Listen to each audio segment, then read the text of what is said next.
Semusim berlalu, namun kau selalu peliharaku. Kasih dan setiamu tak pernah layu di hidupku.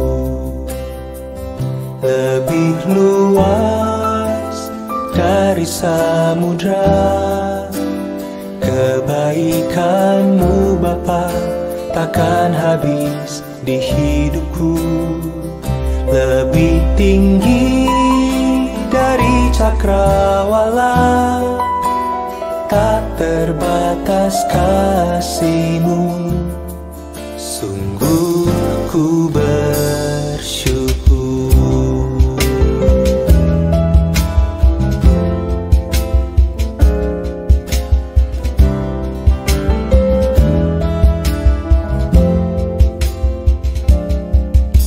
Semusim berlalu, namun kau selalu peliharaku.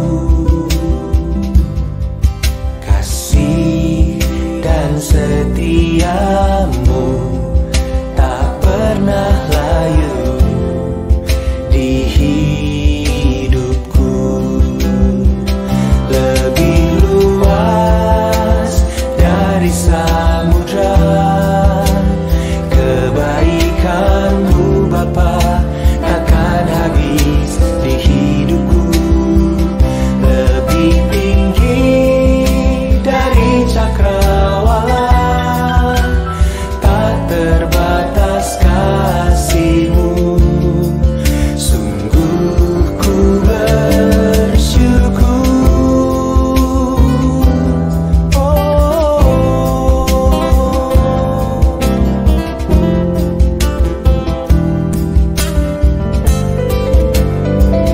Lebih luas dari samudra, kebaikanmu Bapa takkan habis di hidupku. Lebih tinggi dari cakrawala, tak terbatas kasih-Mu. Sungguh ku bersyukur.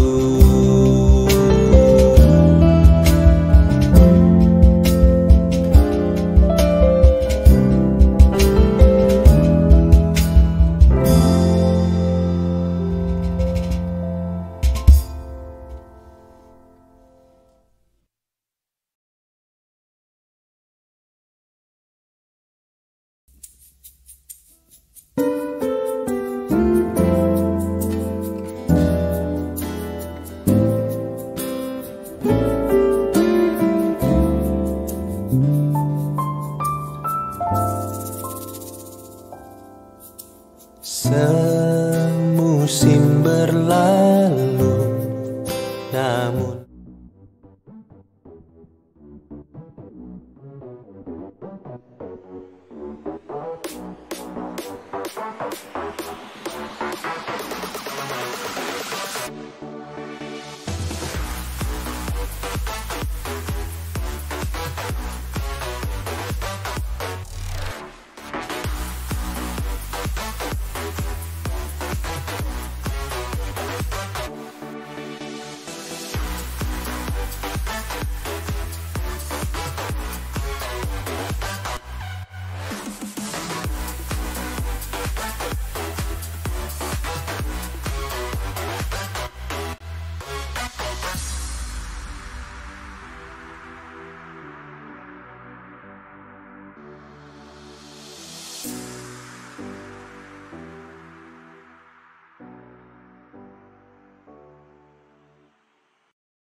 Salam, selamat pagi jemaat yang dikasihi di dalam Tuhan kita Yesus Kristus.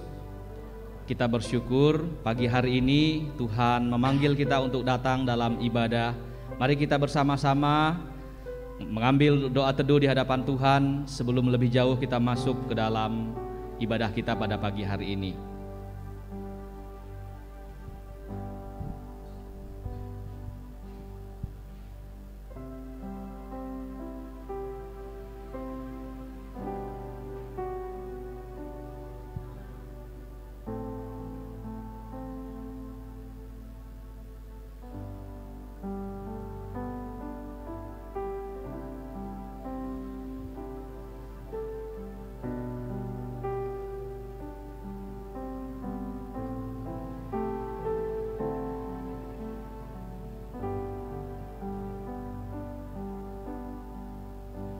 Amin. Mari bersama-sama kita berdiri. Bangunlah, pujilah Tuhan Allahmu dari selama-lamanya sampai selama-lamanya. Terpujilah namamu yang mulia, yang ditinggikan mengatasi segala puji dan hormat.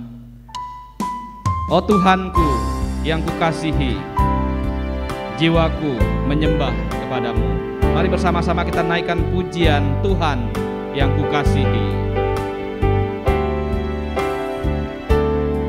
Oh Tuhanku yang kukasihi,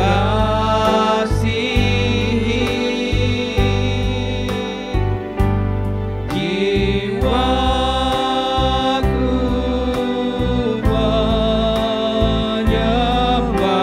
menyembahmu. Oh Rajaku, dengar doaku. Oh Rajaku, dengar doaku. Dengan suaraku memuaskan hati. Sekali lagi kita katakan, oh Tuhanku yang kukasihi. Oh Tuhanku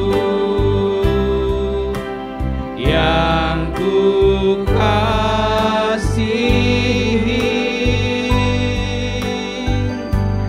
jiwaku menyembahmu. Tuhan, oh Rajaku, dengar doaku. Oh Rajaku, dengar doaku. Dengan suaraku memuaskan hatimu. Katakan bersama-sama, dimuliakan, ditinggikan. Dimuliakan,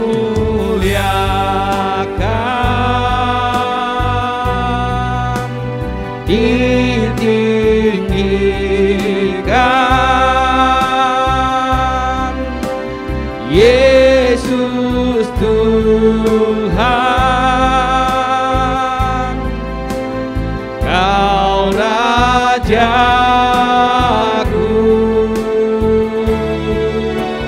yang bertahta,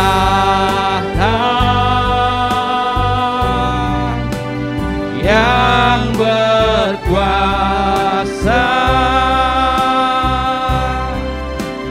Yesus Tuhan, Kau Rajaku. Sekali lagi, dimuliakan, ditinggikan, dimuliakan, ditinggikan,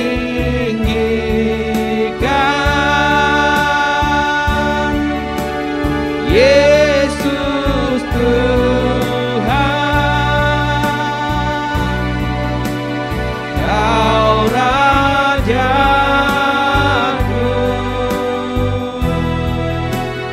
yang bertahta,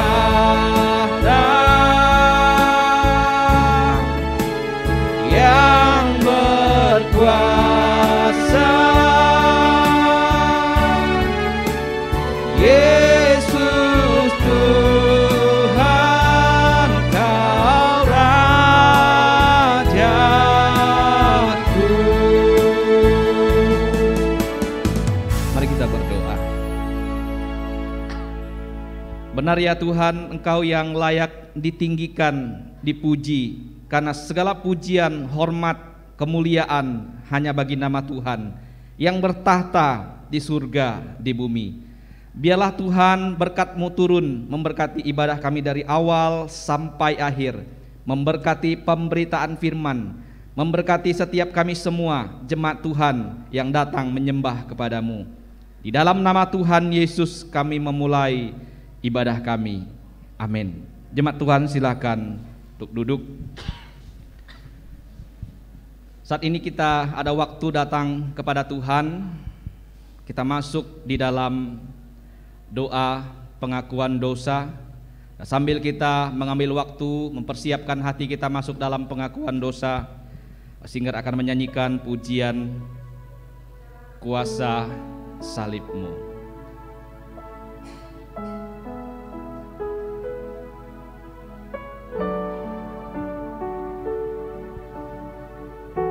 Kita ambil waktu berdoa di hadapan Tuhan.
Mari bersama-sama berdiri, nyanyikan pujian ini bersama-sama. Ada tempat yang mulia, tempat yang mulia, anugerah-Mu tercurah,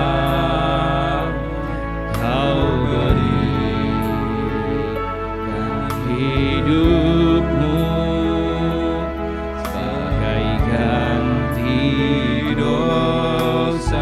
lebih dari yang kukira, lebih dari yang kukira, pengampunan yang kuterima, kasih Yesus yang abadi mengalir di Kalvari. Oleh karena salib-Mu, seluruh hidupku milik-Mu Tuhan. Darah-Mu sucikanku, kuasa salib-Mu pulihkan. Sekali lagi, oleh karena salib-Mu, karena salib-Mu, seluruh hidupku milik-Mu Tuhan. Darah-Mu sucikanku, kuasa salib-Mu pulihkan. Kuasa salib, kuasa salib-Mu pulihkan. Sekali lagi, kuasa salib yang memulihkan kita. Pulihkanku. kita berdoa di hadapan Tuhan, biarkan musik memainkan pujian ini.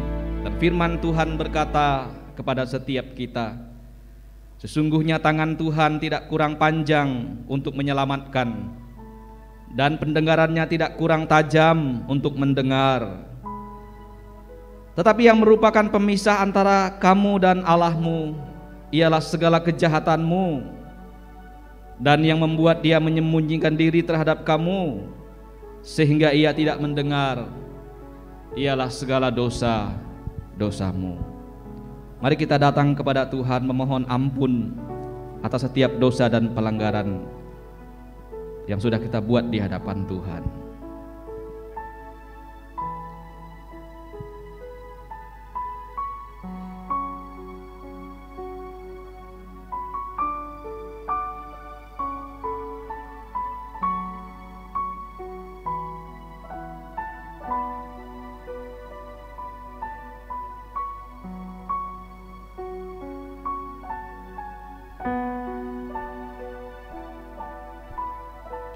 Sesungguhnya ya Tuhan, di atas salib bukan Engkau yang disalibkan, tetapi kamilah yang disalibkan. Tetapi Engkau mengambil tempat karena kami tidak layak, tidak mampu menanggung semua dosa yang seharusnya kami tanggung, melainkan Engkau sendiri yang mengambilnya, yang menanggungnya bagi kami semua. Kami bersyukur ya Tuhan, karena dosa-dosa kami yang sudah Engkau tebus, Engkau tanggung, dan Engkau selamatkan kami. Walaupun di dalam hidup kami menjalani iman sebagai orang-orang percaya, kami mengikut Engkau sebagai orang-orang yang beriman kepadamu. Di dalamnya kami manusia yang lemah, kami manusia yang sering sekali menyakiti hati Tuhan, sering sekali berdosa bagi Tuhan, sering sekali menyakiti hati orang-orang yang bersama-sama dengan kami. Kami berdosa dengan tutur kata kami berdosa dengan hati pikiran kami berdosa dengan perbuatan-perbuatan, tindakan-tindakan kami yang tidak berkenan bagi Tuhan. Oleh karena itu ya Tuhan, sucikan kami, kuduskan kami, supaya kami hidup berkenan bagi Tuhan. Ampuni semua jemaat-Mu yang pada saat ini datang tertunduk di hadapan Tuhan. Di dalam nama Tuhan Yesus kami mohonkan pengampunan ini. Amin. Bagi setiap kita yang sudah diampuni oleh Tuhan, maka firman Tuhan berkata, sebab kamu telah dibeli dan harganya telah lunas dibayar. Karena itu muliakanlah Allah dengan tubuhmu. Mari bersama-sama kita memuji Tuhan yang sudah mengampuni dosa kita. Dia adalah sobat kita yang setia, Yesus namanya. Dia tidak pernah meninggalkan kita. Nyanyikan pujian ini dengan bersukacita, bertepuk tangan bagi Tuhan.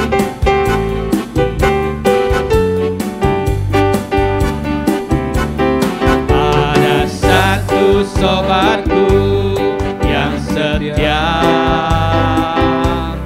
tak pernah dia tinggalkan diriku. Susah, waktuku sendirian, dia selalu menemani diriku. Ada satu sobatku yang setia, ada satu sobatku yang setia, tak pernah dia tinggalkan diriku. Aku susah, waktuku sendirian, dia selalu menemani diriku. Namanya Yesus, namanya Yesus, namanya Yesus, nama Yesus yang menghibur hatiku. Namanya Yesus, namanya Yesus, namanya Yesus, nama Yesus yang menghibur hatiku. Sekali lagi kita nyanyikan dengan penuh semangat, penuh sukacita. Sobatku yang setia,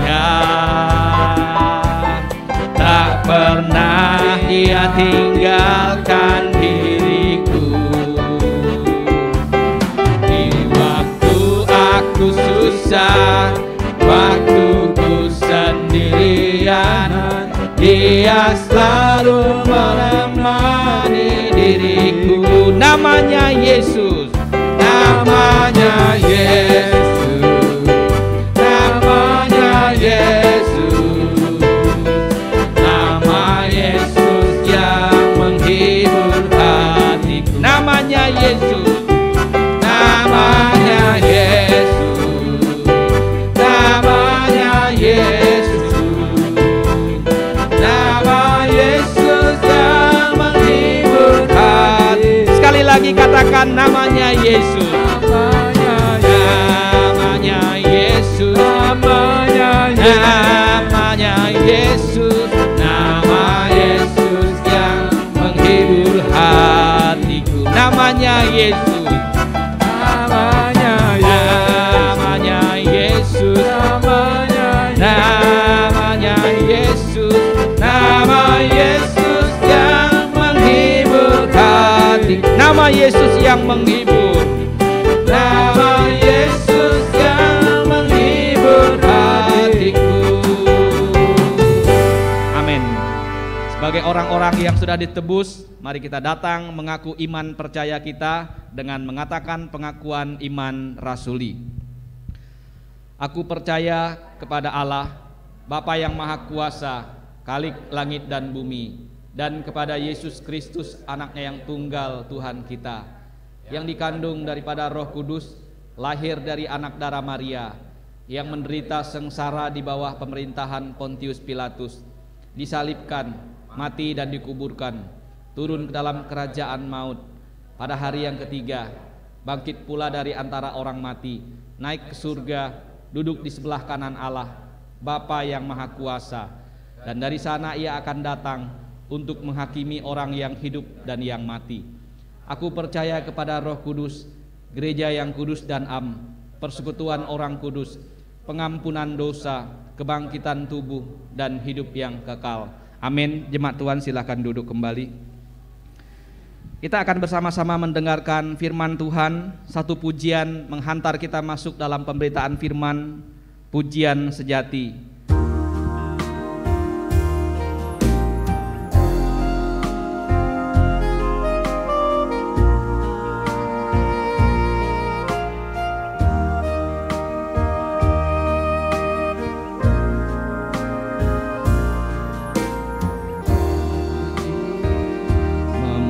Memujimu lewat suaraku, terasa cukup bagiku, namun semua ternyata lebih dari yang kukira. Ku hanya peduli diriku, ku tak mau tahu rindumu. Tak cukup hanya ku bernyanyi, mengangkat suara untuk memuji, hidup memberi diri kepadamu.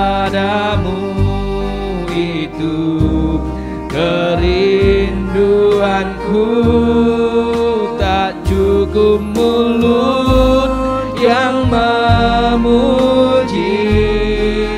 tak cukup mulut yang bernyanyi, melakukan firman-Mu, itulah pujian sejati.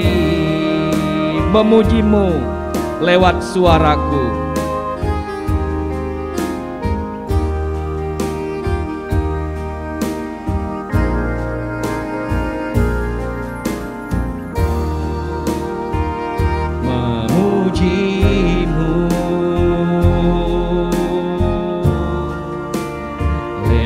suaraku.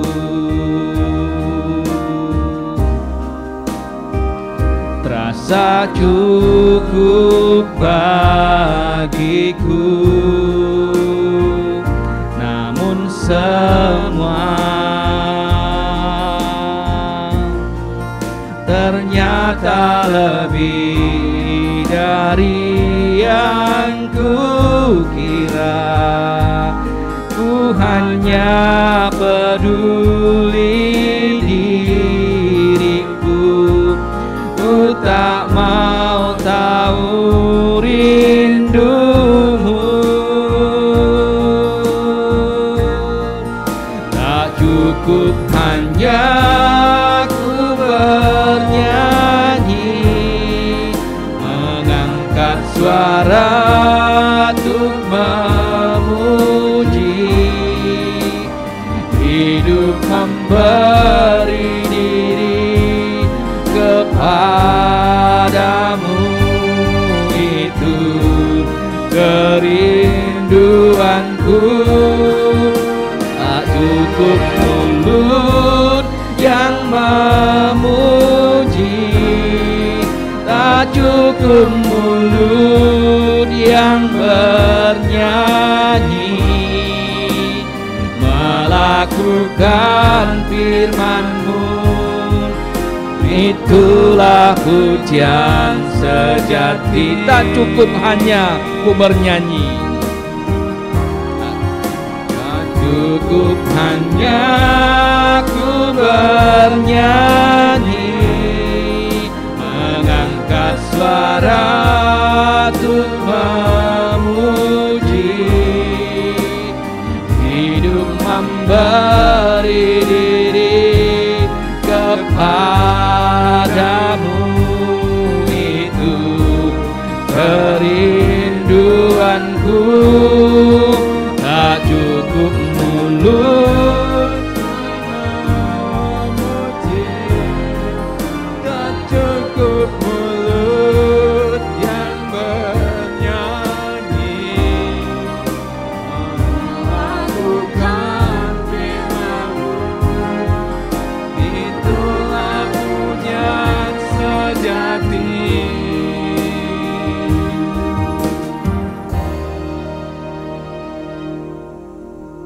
Tuhan,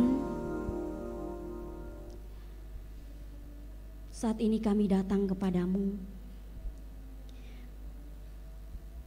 Biarlah hari ini kami diberkati oleh Tuhan melalui pujian, doa, dan bahkan firman, supaya sungguh hidup kami mencerminkan ibadah yang benar di hadapan Tuhan. Tidak hanya mulut kami ini yang memuji Engkau, tetapi seluruh kehidupan kami Tuhan mampukan untuk melakukan firman-Mu. Saat ini Tuhan, kami mau belajar bersama kebenaran firman. Tuhan, pakai hamba-Mu yang terbatas ini, supaya dalam keterbatasan pun kuasa Allah dinyatakan. Tuhan juga berkati seluruh umat Tuhan, tidak hanya yang hadir di gereja, tetapi dimanapun mereka berada. Tuhan juga tolong supaya bukakan setiap hati mereka untuk merendahkan diri di hadapan Tuhan, mendengar suaranya. Terima kasih Tuhan, di dalam nama-Mu kami berdoa. Amin. Shalom. Selamat hari Minggu. Saya sangat percaya ketika saudara dan saya bisa hadir di gereja. Dengan iman saya berkata semua akan baik-baik saja, semua sehat ya. Semua dalam anugerah Tuhan, amin. Saudara yang dikasihi Tuhan, hari ini kita mau belajar tentang tokoh Nehemia ya.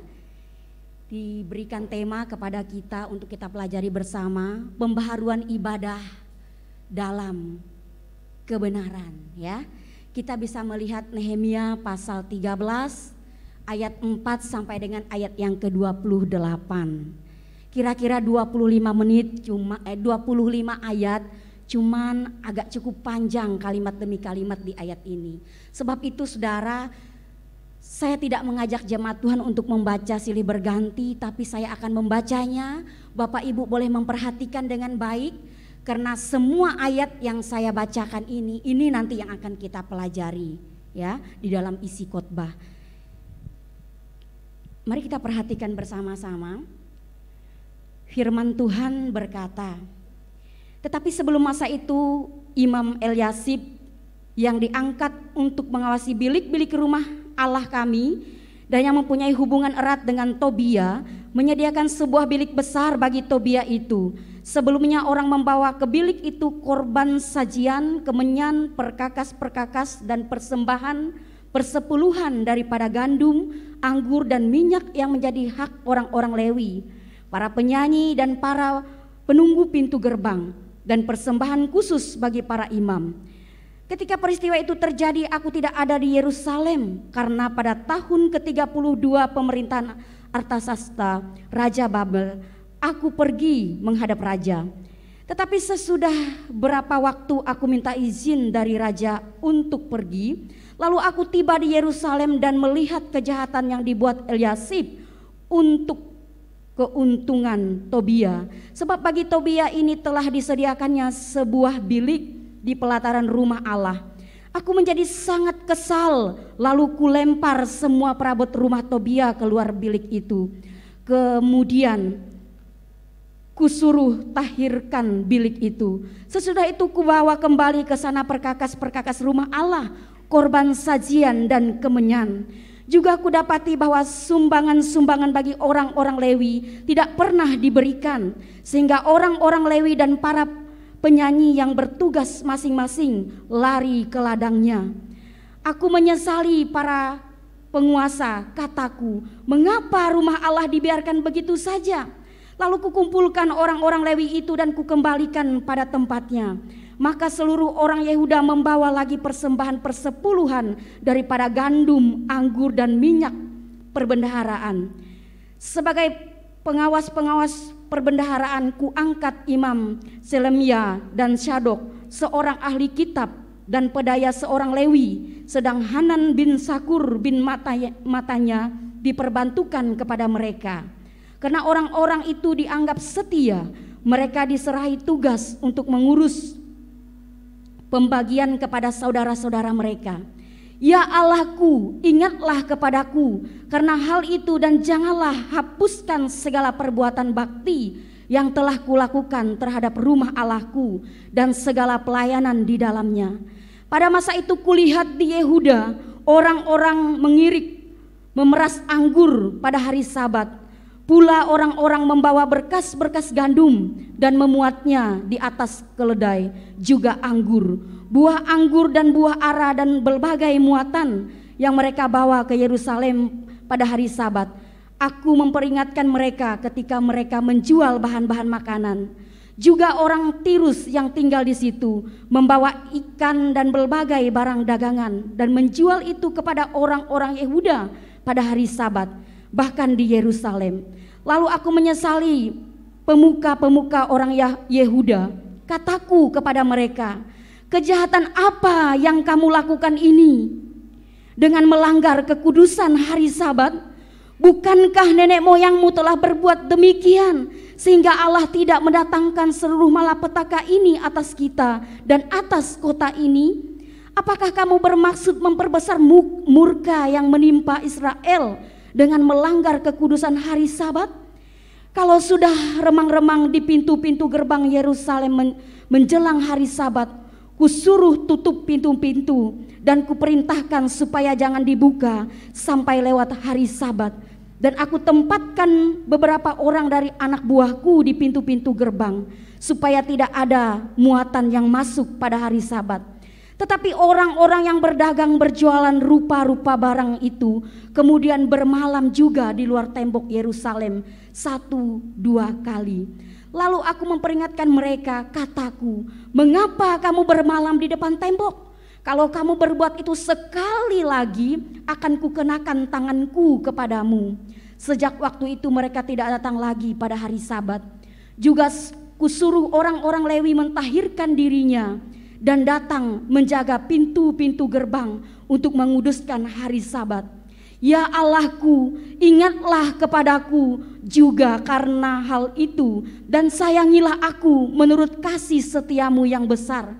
Pada masa itu juga kulihat bahwa beberapa orang Yahudi memperistri perempuan-perempuan Asdod, perempuan-perempuan Amon, atau perempuan-perempuan Moab. Sebagian dari anak-anak mereka berbicara bahasa Asdod atau bahasa bangsa lain itu dan tidak tahu berbicara bahasa Yahudi. Aku menyesali mereka, kukutuki mereka, dan beberapa kucabut rambutnya dan kusuruh mereka bersumpah demi Allah demikian. Janganlah sekali-kali kamu serahkan anak-anak perempuanmu kepada anak-anak lelaki mereka, atau mengambil anak-anak perempuan mereka sebagai istri untuk anak-anak lelakimu atau untuk dirimu sendiri. Bukankah Salomo Raja Israel telah berbuat dosa karena hal semacam itu? Walaupun di antara begitu banyak bangsa tidak ada seorang raja seperti dia yang dikasihi Allahnya dan diangkat oleh Allah itu menjadi raja seluruh Israel. Namun dia pun terbawa ke dalam dosa oleh perempuan-perempuan asing itu. Apakah orang harus mendengar bahwa juga kamu berbuat segala kejahatan yang besar itu, yakni berubah setia terhadap Allah kita karena memperistri perempuan-perempuan asing?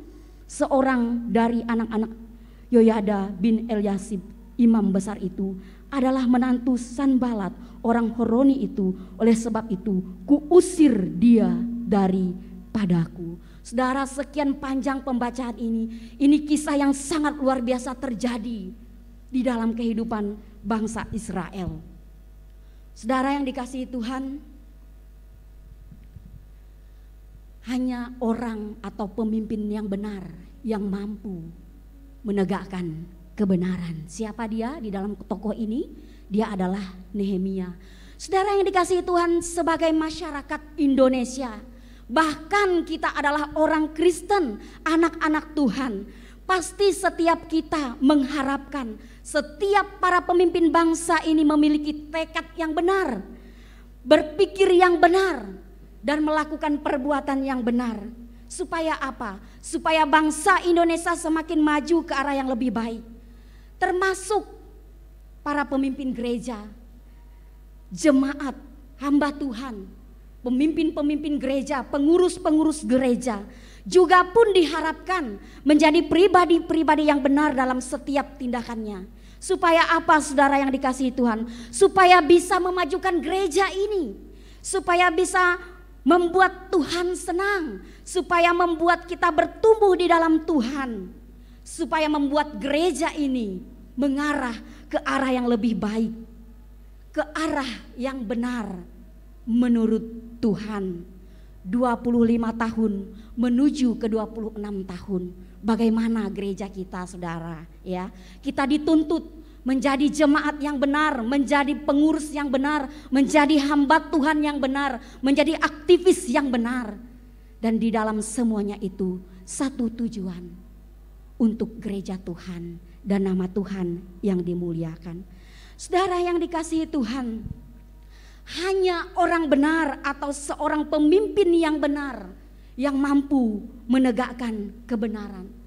Kebenaran itu, saudara, mencangkup dia adalah pribadi yang jujur, dia adalah pribadi yang dapat dipercaya, dia adalah pribadi yang apa adanya.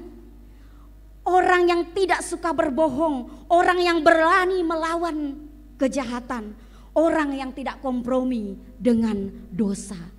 Tetapi saudara yang dikasihi Tuhan, pertanyaannya, bagaimana hidup yang benar di hadapan Tuhan itu? Seperti apa hidup yang benar di hadapan Tuhan itu?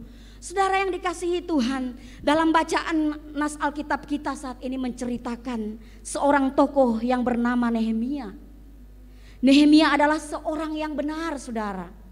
Dia seorang yang benar, dia seorang yang bertindak tanpa kompromi, dia seorang yang berani menegakkan kebenaran untuk kepentingan umat Tuhan.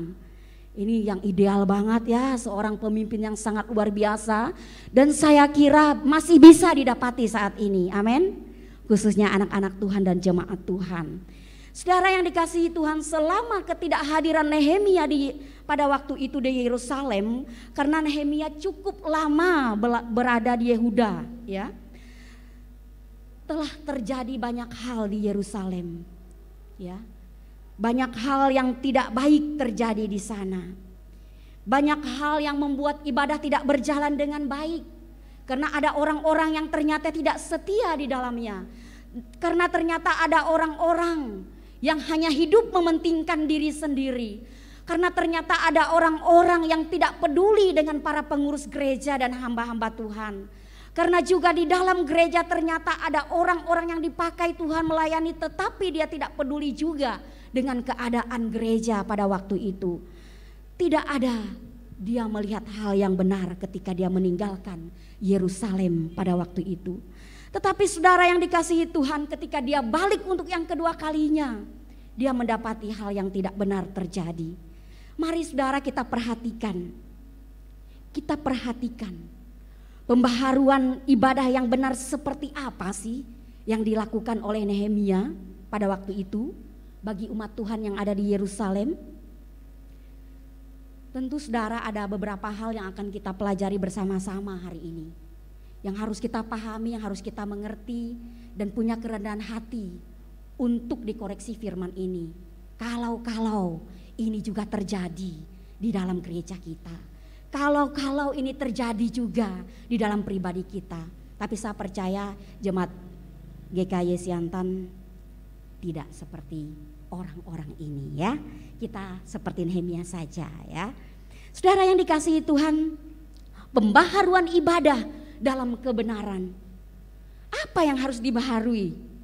Ketika mendapati bait Allah tidak dipedulikan, ketika mendapati orang-orang tidak setia, ketika didapati orang-orang terus berbuat di dalam dosa, tidak bertumbuh imannya kepada Tuhan. Apa yang Nehemia lakukan saudara? Apa yang Nehemia lakukan? Untuk membaharui ibadah ke dalam hal yang lebih baik, yang benar di mata Tuhan. Maka ada hal yang dilakukan oleh Nehemia.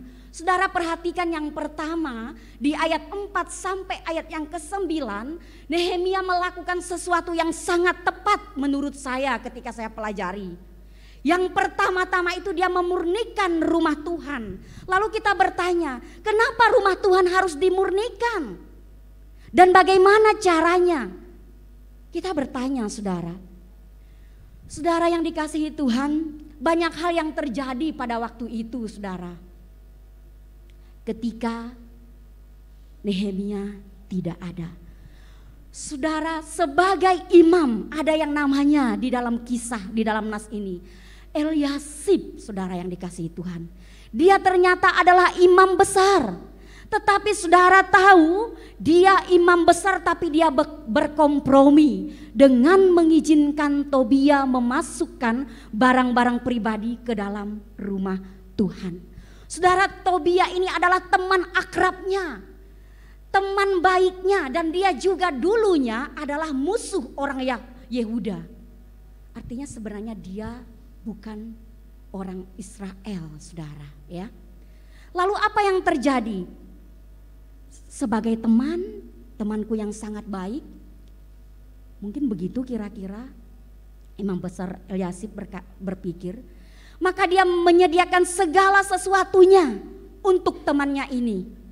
Dan dikatakan di dalam firman Tuhan saudara, ketika Nehemia datang kembali yang kedua kalinya ke Yerusalem dan dia memimpin di sana, dia mendapati seorang imam besar di gereja kompromi dengan mengizinkan Tobia memasukkan barang-barang pribadi ke dalam rumah Tuhan. Tadi Alkitab itu mengatakan, saya bacakan saudara kisahnya, bahwa harusnya kamar itu kamar yang dipakai untuk mempersiapkan persembahan, kurban persembahan, segala hasil bumi dari bangsa Israel, segala perpuluhan persembahan di sana, tapi digunakan untuk kepentingan pribadi. Imam besar Eliasib tidak memahami hal itu. Dia melakukan itu di bait Allah. Dia berkompromi dengan kepentingan diri sendiri. Dia tidak bisa memisah-misahkan, memilah-milahkan. Ini harusnya untuk pekerjaan Tuhan. Ini tempat yang kudus di rumah Allah. Tapi dia gunakan untuk menampung sahabatnya. Mungkin ada hal-hal yang tidak baik juga dia lakukan, saudara yang dikasihi Tuhan. Karena itu saudara yang dikasihi Tuhan, ketika Nehemia melihat hal ini, dia cepat-cepat bertindak.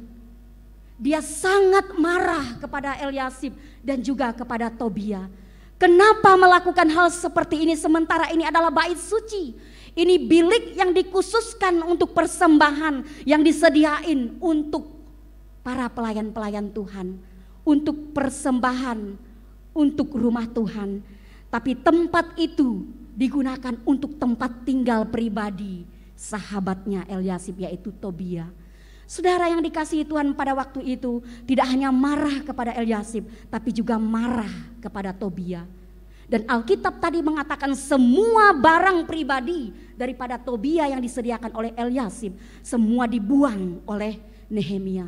Saudara, ini tindakan yang sangat baik menurut saya. Sekalipun mungkin pada waktu itu resikonya besar bagi seorang Nehemia, tapi dia melakukan yang pertama-tama untuk memperbaharui ibadah di dalam kebenaran itu. Ia memurnikan rumah Tuhan. Rumah Tuhan adalah rumah yang dimana setiap umat mencari Tuhan. Rumah Tuhan yang dimana setiap umat menyembah Dia. Rumah Tuhan adalah rumah yang dimana setiap kita bersekutu. Di sana iman bertumbuh. Di sana kita mendapatkan anugerah Tuhan. Di sana kita memberikan seluruh hidup kita. Bahkan apa yang kita miliki kepada Tuhan, berikan kepada Tuhan. Oleh sebab itu dia tidak takut mati, dia tidak takut resiko sebesar apapun, dan dia bertindak tegas akan hal itu. Itu yang dilakukan oleh Nehemia, saudara yang dikasihi Tuhan. Tatanan ibadah dirusak oleh Eliasib dan Tobia, maka itu yang membuat sesuatu yang sangat tidak menyukakan hati Nehemia, dan dia melakukan untuk menyingkirkan semua itu, meniadakan semua itu. Stop. Ini bait Allah, ini gereja, ini bait suci. Itu yang pertama dilakukan oleh Nehemia. Dia gak mau kompromi seperti Eliasib. Imam besar kompromi dengan hal yang salah, yang dikatakan itu adalah dosa. Dia hanya mementingkan dirinya sendiri. Yang penting saya senang, teman saya senang, bahagia, saya layani, segala sesuatu disediakan. Menggunakan bait Allah pula. Saudara yang dikasihi Tuhan, ini tidak bisa dibiarkan. Ini tidak bisa dibiarkan, saudara. Dan maka dari itu Nehemia bertindak tegas. Yang kedua, untuk memperbaharui ibadah dalam kebenaran, ada hal lagi yang dilakukan oleh Nehemia, saudara.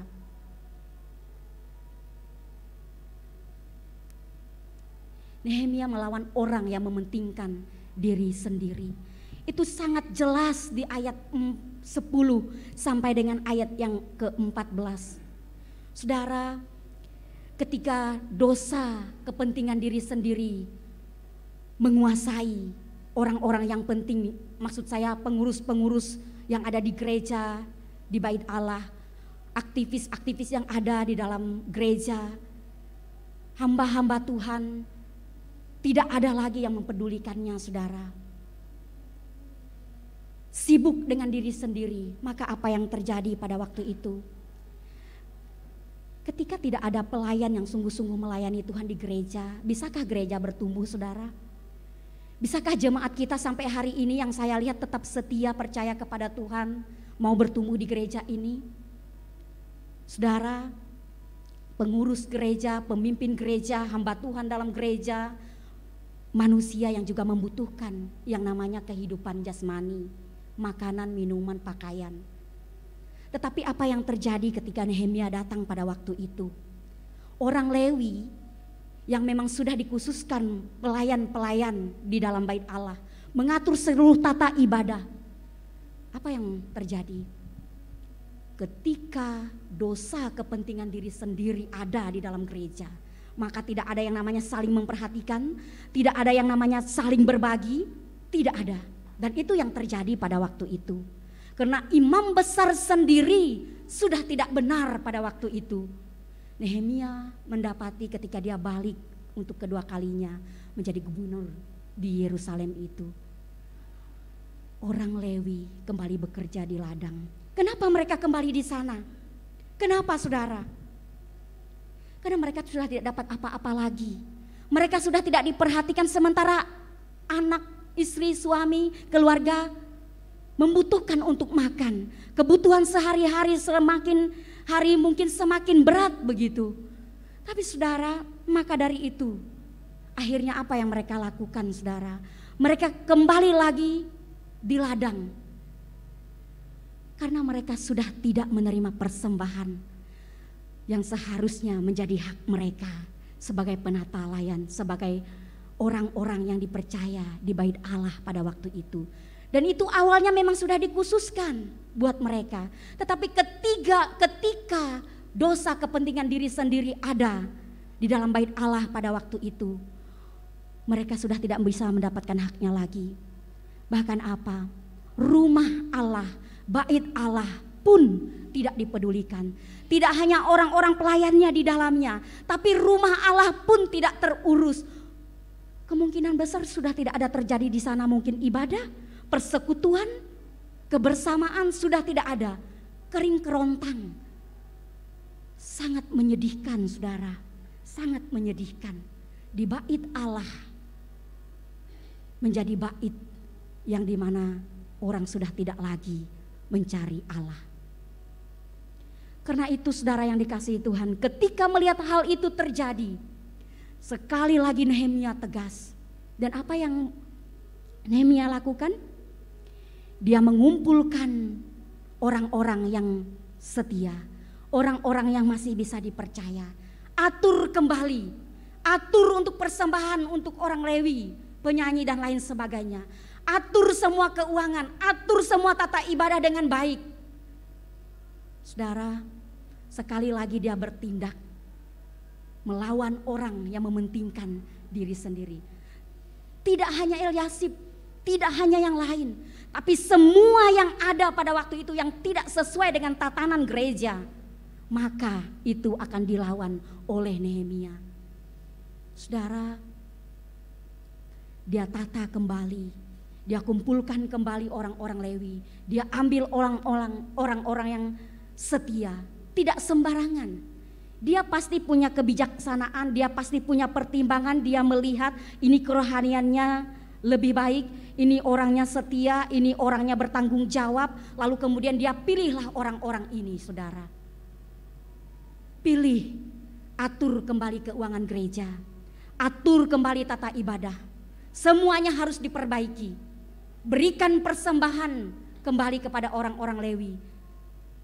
Sediakan kembali supaya semuanya bergerak, semua kembali. Perbaharui bait Allah, perbaharui semua jemaat bangsa Israel supaya mereka datang kembali kepada Tuhan dengan sungguh-sungguh.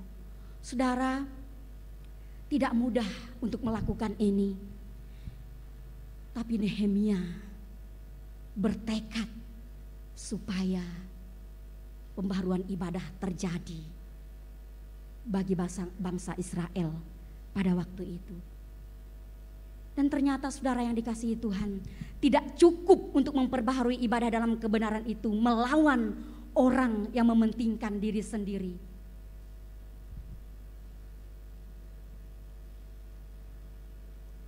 Apa yang dilakukan?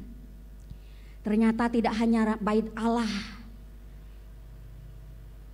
yang pada waktu itu semraut, tidak hanya segala tata gereja atau tata yang ada peribadatan di bait Allah itu yang sudah tidak karuan. Semua itu berkaitan. Mereka sudah tidak peduli dengan yang namanya hari Sabat. Hari Sabat yang dimana setiap umat Tuhan harusnya beristirahat, dan waktu yang sudah Tuhan beri bekerja setiap hari. Hari Sabat, hari peristirahatan untuk mencari Tuhan bersama-sama di bait Allah. Itu pun sudah tidak mereka pedulikan. Sebab itu Nehemia yang ketiga memperbaharui ibadah dalam kebenaran. Ia menegakkan kembali hari Sabat. Kenapa saudara? Kenapa dia menegakkan hari Sabat? Sementara orang Israel sudah tahu kok tentang hari Sabat. Hari Sabat hari perhentian. 6 hari bekerja, hari ke-7 kita harus mencari Tuhan. Tapi kenapa kembali akan ditegakkan? Yaitu tadi saudara, di bait Allah aja udah orang yang dipercaya seperti Imam Eliasib aja udah menyeleweng. Bagaimana dia akan memikirkan segala sesuatunya untuk kemajuan bait Allah? Justru dia kompromi saudara. Semua menjadi kacau. Sebab itu saudara yang dikasihi Tuhan, kenapa sampai Nehemia kembali menegakkan hari Sabat? Karena ketika dia datang pada waktu itu saudara yang dikasihi Tuhan, pada hari Sabat itu semua orang sibuk melakukan setiap aktivitas untuk kepentingan dirinya sendiri. Yang berdagang ya berdagang, yang memeras anggur ya memeras anggur. Bekerja segala sesuatunya mereka kerjakan dengan giat. Sementara mereka lupa untuk menghormati hari Sabat. Mereka lupa mencari Tuhan bersama-sama di bait Allah. Dan bahkan tidak hanya orang Yehuda melakukan itu, saudara, tidak hanya orang Israel. Ketika semuanya sudah kacau balau, orang luar datang pun, oh silakan. Bahkan mereka senang ikut berbagian dalam perdagangan. Ayo dibeli, ayo silakan. Sudah lupa hari itu hari apa, sudah lupa harusnya waktunya aku ngapain. Yang ada di pikiran mereka hanya berdagang, berjualan, bekerja untuk mencari segala kebutuhan pribadi mereka. Tidak ada lagi yang namanya hati yang ingin menghormati hari Sabat. Tidak ada lagi yang namanya hati menghormati Allah pada hari itu. Sibuk dengan keadaan mereka sendiri saudara. Sibuk dengan apa yang mereka inginkan sendiri. Tidak peduli lagi hari itu hari yang dimana harus berkumpul bersama-sama. Tidak peduli lagi aku sudah 6 hari diberi waktu untuk bekerja. Harusnya hari ini aku datang kepada Tuhan. Tidak ada lagi itu yang mereka pikirkan saudara. Mereka sibuk sendiri dengan apa yang mereka inginkan supaya semua segala sesuatunya tercapai. Dan begitu jelas Nehemia tidak suka dengan tindakan mereka. Menurut Nehemia, apa yang mereka lakukan itu adalah dosa, itu adalah kejahatan. Karena itu dia kembali menegaskan, orang luar pun tidak boleh masuk. Tadi di bagian Alkitab, nas Alkitab yang saya bacakan, bahkan orang luar dia ancam kira-kira gitu ya. Awas kalau hari Sabat yang akan datang kalian masih berani masuk di gerbang Yerusalem, apalagi di halaman bait Allah. Kalian akan berhadapan dengan saya. Saya tidak main-main. Saya tidak main-main karena ini sesuatu yang benar. Hari Sabat harusnya umat Israel cari Tuhan. Tapi mereka terpengaruh. Karena semua udah kacau saudara. Sudah hampir tidak bisa terkendali kehidupan umat Israel jauh dari Tuhan. Tapi Nehemia datang memperbaharui hal itu. Dia katakan, kalaupun engkau datang tidak boleh masuk. Sampai Alkitab tadi mencatat ada yang tidur di luar tembok. Tidur menunggu di luar tembok. Nehemia seorang yang tidak mau kompromi dengan yang namanya dosa. Nehemia seorang pribadi yang berani melakukan hal yang benar sekalipun resikonya besar. Hari Sabat kembali dihormati. Hari Sabat kembali dikhususkan di mana umat Tuhan pada waktu itu harus mencari Tuhan. Karena ini sesuatu yang bukan lagi kewajiban tapi keharusan. Keharusan untuk umat itu datang kepada Tuhan dengan waktu yang Tuhan berikan kepada mereka. Dan ternyata saudara yang dikasihi Tuhan, tidak cukup dengan memurnikan bait Allah, dengan menentang orang-orang yang memiliki kepentingan pribadi, tidak cukup untuk yang namanya menegakkan hari Sabat. Nehemia tidak tanggung-tanggung ketika dia punya tekad untuk memperbarui ibadah dengan hal yang benar. Dia tidak mau tanggung-tanggung, dia tidak mau berjalan setengah-setengah. Yang terakhir dia lakukan, tenang jemaat, ini yang terakhir. ia menentang perkawinan campur dengan bangsa kafir. Saudara, kenapa hal ini dilarang, saudara? Ketika bait Allah sudah dimurnikan, ketika orang-orang yang mementingkan diri sendiri di bait Allah dilawan, ditegaskan supaya tidak melakukan itu lagi. Lalu kemudian hari Sabat kembali harus dihormati, yang dimana umat harus bersama-sama datang kepada Tuhan. Lalu ada hal yang paling penting terjadi yang bisa mempengaruhi kerohanian mereka pada waktu itu. Di ayat 23 sampai 28 begitu jelas. Untuk memperbaharui ibadah yang benar, Nehemia mengatakan hal yang penting kepada bangsa Israel supaya tidak melakukan kejahatan, yaitu menikahi perempuan-perempuan asing. Perempuan-perempuan asing di sini yang disebutkan Asdod, Amon dan lain-lain, itu adalah orang-orang asing yang sesungguhnya tidak percaya kepada Allah yang hidup.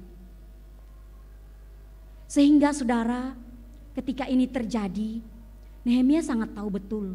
Nehemia memahami umatnya. Jangan-jangan mereka akan tertarik dan mereka semakin tidak setia kepada Tuhan. Kenapa saudara? Disinggung di dalam nas kita, orang yang hebat saja yang dipakai Tuhan, siapa dia? Yaitu Raja Salomo. Karena istri-istrinya adalah orang asing yang tidak percaya kepada Allah yang hidup. Dikatakan Raja Salomo yang hebat saja bisa terpengaruh, bisa terbawa. Oleh sebab itu bukan kepentingan yang lain. Kenapa Nehemia menegaskan hentikan dan tidak suka dengan yang namanya perkawinan campur dengan bangsa kafir?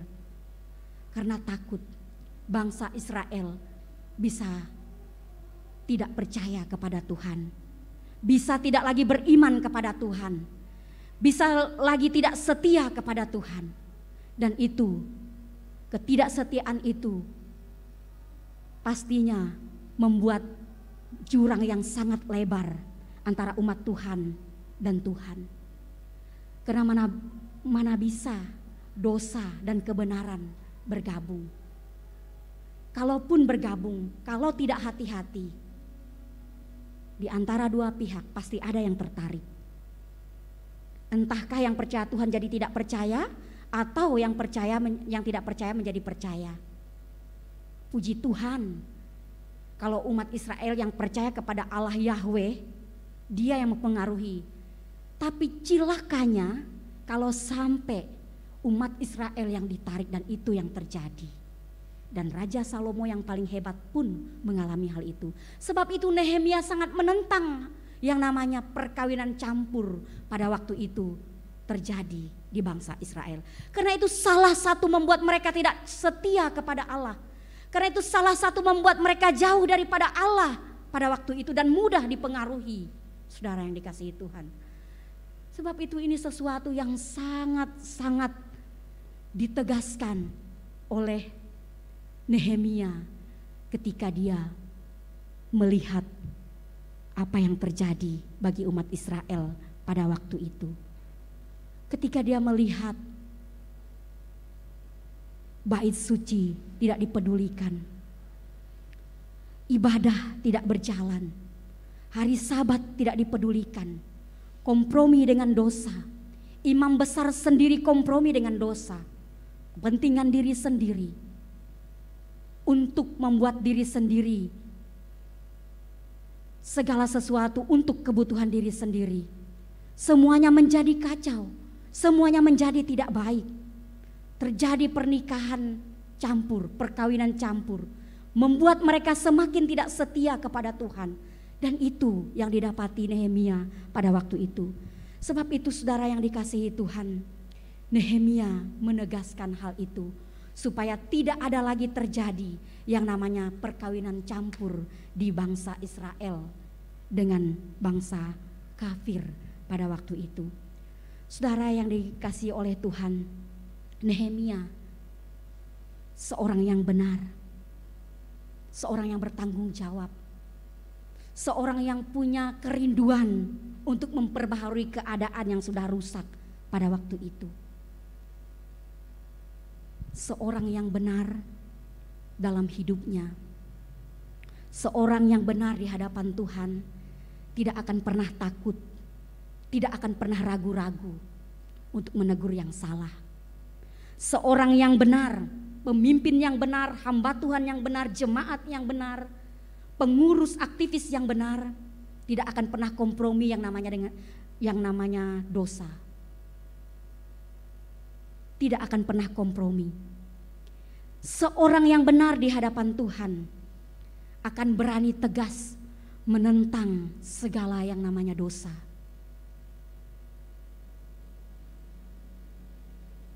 Orang yang benar di hadapan Tuhan tidak bisa tidak terlihat.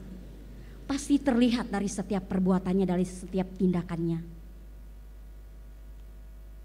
Dan itu yang dilakukan oleh Nehemia pada waktu itu. Pribadi yang benar di hadapan Tuhan, dia berani tegas dengan dosa. Dia berani tegas dengan hal yang jahat, yang salah, harus dibasmi, harus ditiadakan. Itu yang dilakukan Nehemia pada waktu itu. Saudara, harusnya kita juga pun demikian ya. Jemaat, aktivis, pengurus, hamba Tuhan ya. Saya tahu kita pasti sama-sama berjuang untuk betul-betul menjadi pribadi yang benar di hadapan Tuhan. Supaya kita pun memberikan dampak itu kepada orang lain. Lalu ketika kita sudah belajar bersama-sama, saudara, apa yang kita pelajari dari Nehemia ini? Yang pertama kita belajar, Nehemia itu sudah memberi kita inspirasi tentang kesesuaian hidup dengan standar etika Alkitab. Nehemia itu memberikan kita pemikiran sekarang. Harusnya hidup saya ini hidup yang melakukan firman. Tadi lagu itu berkata, tidak hanya mulut saya ini yang bagus, yang sangat baik menyanyi, dan pelayanan-pelayanan lain sangat baik, tapi ternyata ibadah yang paling benar itu di hadapan Tuhan. Kau dan aku melakukan firman-Nya. Maka itu dikatakan sesuai standar etika Alkitab. Yang kedua, saudara, kita dituntut untuk hidup benar dan menolak kompromi dengan dosa apapun. Karena kalau terus hidup kekristenan kita kompromi dengan dosa, kita sadar tidak sadar hubungan engkau dan Tuhan itu akan semakin jauh, semakin jauh, semakin jauh. Sebab itu kita belajar menjadi pribadi yang benar di hadapan Tuhan, berani berkata tidak dengan dosa. Siapapun kita, anak muda, berani berkata tidak dengan dosa. Apalagi dalam pergaulan di zaman ini. Firman Tuhan tadi yang ketiga dengan jelas, Nehemia dalam tokoh Alkitab yang sangat baik pun menentang yang namanya menikah beda agama. Nah itu kira-kira zaman sekarang gitu sebutannya. Kenapa? Kalau kita menjadi lemah, maka kita yang ditarik, bukan kita yang menarik. Kita yang dipengaruhi, bukan kita yang memberikan pengaruh. Hati-hati, sebab itu jangan kompromi dengan dosa. Anak muda, orang dewasa, sampai kita yang lansia semua, hidup benar, menolak, tidak berkompromi dengan dosa. Sebab ketika setiap hari kita tidak tahu mana itu dosa, mana itu yang benar, dan kita terus melakukan itu, ternyata itu sesuatu dosa, maka otomatis hubungan engkau dan Tuhan, aku dan Tuhan, itu semakin menjauh. Apakah bisa bertumbuh rohani demikian? Tidak bisa. Tidak bisa, saudara. Nehemia adalah seorang yang mempengaruhi orang banyak untuk mencintai Tuhan. Nehemia pengaruh yang sangat besar pada waktu itu untuk bangsa Israel. Tidak hanya mencintai Tuhan, tapi cintai firman-Nya. Maka tadi itu dia pertama memurnikan bait Allah. Kedua, orang yang hanya untuk membutuhkan dirinya sendiri, tidak peduli dengan orang lain, dengan sesama umat, dengan hamba Tuhan, dengan pengurus, itu ditantang sama dia. Kenapa? Karena dia mau membawa umat pada waktu itu, yuk kembali mencintai Tuhanmu, yuk kembali hidupi firman. Ketika hidup kita betul-betul kudus, benar di hadapan Tuhan, bukan hanya Nehemia yang bisa mempengaruhi orang banyak untuk mencintai dan melakukan firman. Engkau dan aku pun bisa memberikan pengaruh yang besar, dampak yang besar untuk orang lain mencintai Tuhan, melakukan firman-Nya. Terakhir saudara yang dikasihi Tuhan, kita sebagai orang Kristen, Injili pula ya, kita sangat bersyukur saudara. Firman itu ketika disampaikan oleh para hamba Tuhan, itu bukan dipersiapkan 1-2 jam saja saudara. Itu sampai berminggu-minggu di otak ini itu terus. Itu terus bergumul ya. Tidak sembarangan. Kenapa? Karena saya yakin setiap hamba Tuhan yang sungguh-sungguh mempersiapkan itu dia pengen mengajarkan doktrin yang baik, penggalian Alkitab yang baik. Sebab itu bersyukur kita saudara yang dikasihi Tuhan. Ketika kita mendapat doktrin Alkitab yang benar, firman yang benar, setiap hari kita konsumsi di gereja, di pribadi kita, bersaat teduh dan lain sebagainya.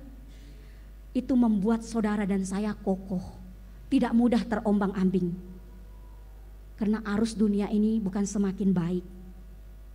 Makanya para orang tua sekarang sangat khawatir untuk anak-anaknya. Tetapi ketika doktrin Alkitab yang benar, pengajaran Alkitab yang benar, betul-betul kita cerna, kita pelajari dengan seksama, dengan baik, gak perlu takut saudara. Karena firman Tuhan lebih kuat daripada nasihat orang tua kadang ya. Lebih kuat firman Tuhan.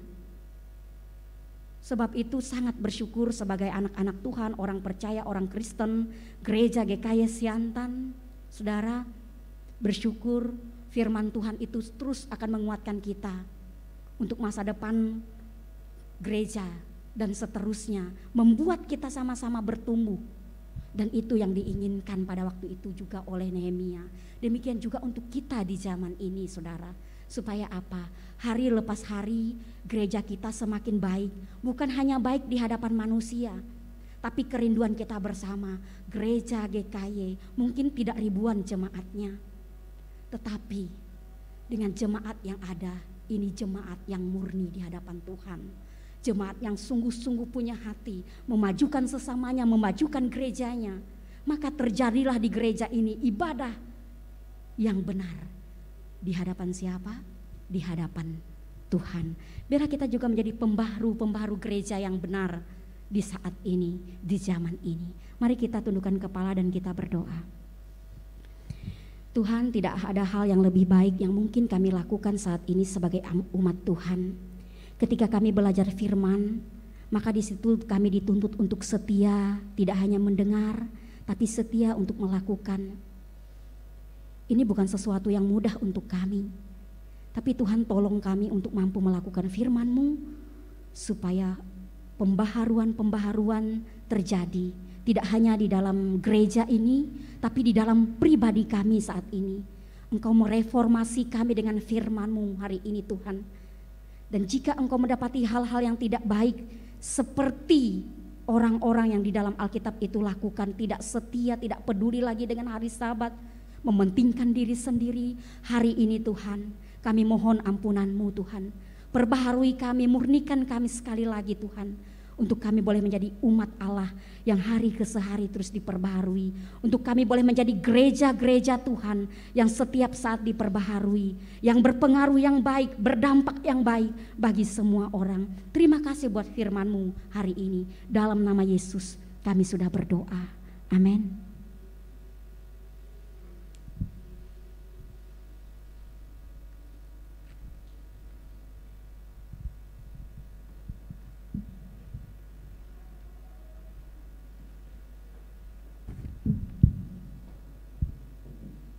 Kita sudah mendengarkan firman, dan pada saat ini mari kita menaikkan rasa syukur kita kepada Tuhan sebagai respon atas firman Tuhan. Mari bersama-sama kita memuji Tuhan dengan satu lagu pujian yang mengoreksi akan arti ibadah kita. Apalah arti ibadahmu?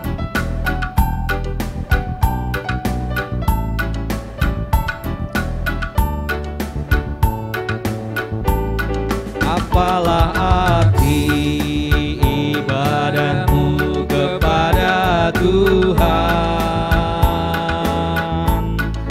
bila tiada rela sujud dan syukur? Apalah arti ibadahmu kepada Tuhan, bila tiada hati tulus dan syukur? Ibadah sejati jadikanlah persembahan, ibadah sejati kasihilah sesamamu. Ibadah sejati yang berkenan bagi Tuhan,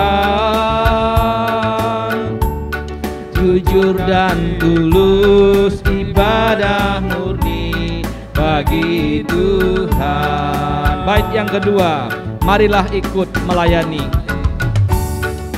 Melayani orang berkeluh, agar iman tetap kuat serta teguh. Itulah tugas pelayanan juga panggilan, persembahan yang berkenan bagi Tuhan. Ibadah sejati jadikanlah persembahan, ibadah sejati kasihilah sesamamu. Ibadah sejati yang berkenan bagi Tuhan, jujur dan tulus ibadah murni bagi Tuhan. Saya mengundang jemaat Tuhan untuk berdiri.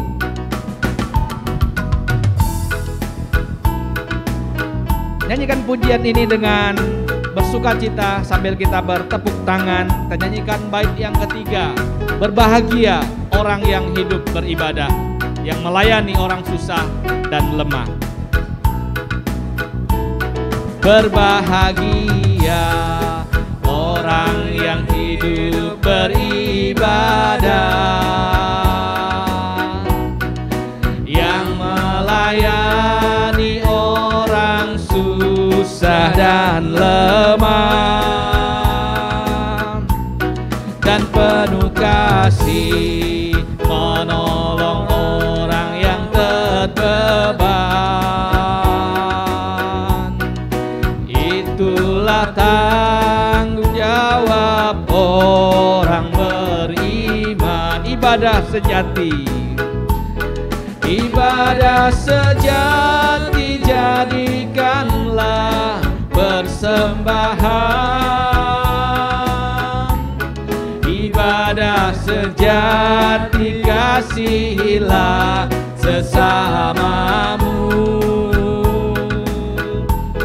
Ibadah sejati yang berkenan bagi Tuhan, jujur dan tulus ibadah murni bagi Tuhan. Pak Samiun pimpin doa persembahan. Bapa di surga, Tuhan, kami bersyukur pada pagi hari ini Tuhan, begitu Engkau telah memimpin menyertai kami. Kami bersyukur Tuhan, sepanjang hari, sepanjang minggu Tuhan tidak pernah meninggalkan kami. Tuhan senantiasa memberkati setiap hidup kami, baik pekerjaan kami, keluarga kami, anak-anak kami. Tuhan, kami merasakan kasih luar biasa yang dari Tuhan.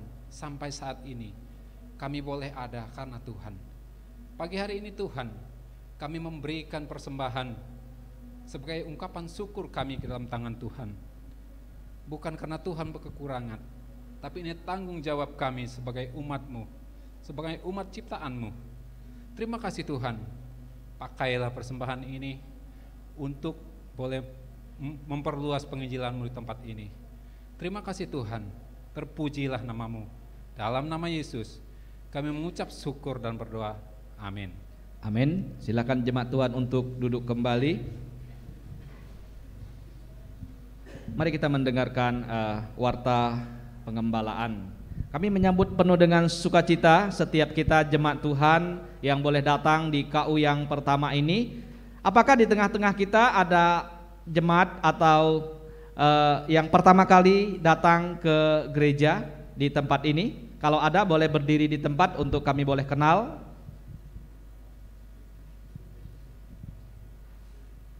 Apakah ada? Ada di belakang nih, ada 2 orang ya. Ya, puji Tuhan.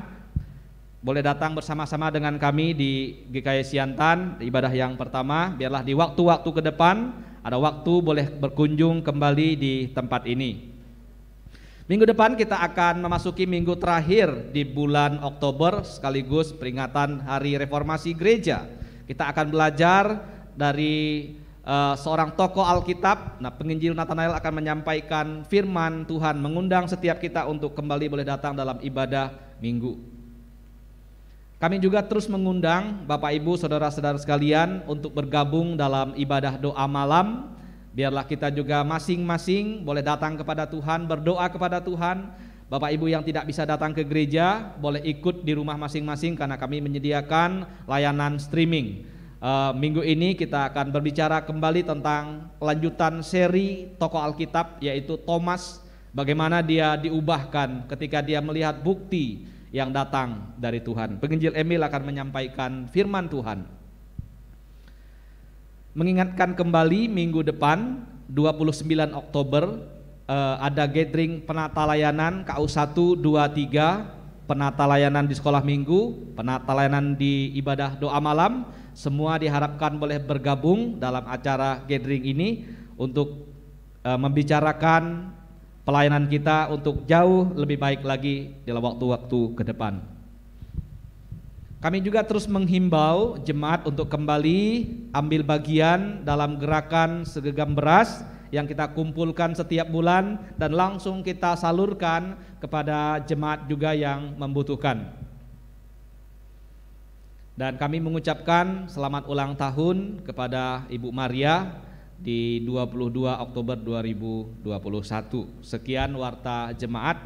Mari saya mengundang kita semua untuk berdiri bersama-sama. Mari kita bersama-sama membaca bagian Alkitab Filipi pasal 4 ayat yang ke-8. Jadi akhirnya saudara-saudara, semua yang benar, semua yang mulia, semua yang adil, semua yang suci, semua yang manis, semua yang sedap didengar, semua yang disebut kebajikan dan patut dipuji, pikirkanlah semuanya itu. Doksologi.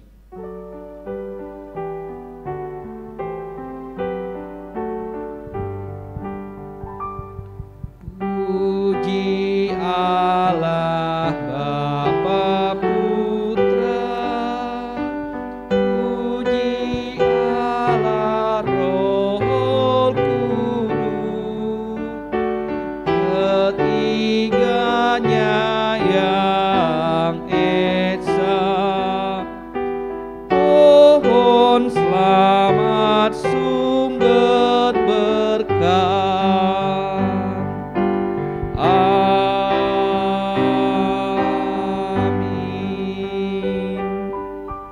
Saudara-saudara sekalian, marilah kita pulang ke rumah kita masing-masing pulang membawa firman Tuhan yang sudah ditaburkan, dan biarlah Tuhan memberkati engkau dan melindungi engkau.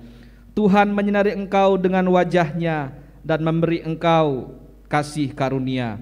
Tuhan menghadapkan wajah-Nya kepadamu dan memberi engkau damai sejahtera dari hari ini sampai selama-lamanya. Amin. Amin.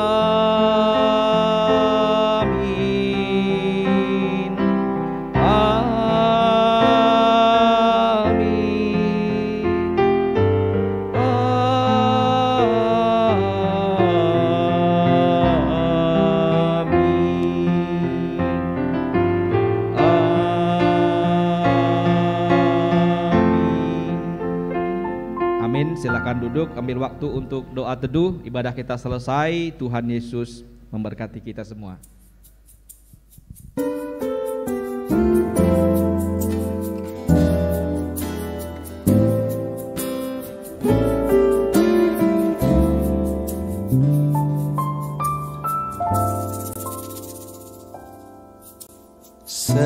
Semusim berlalu, namun Kau selalu peliharaku.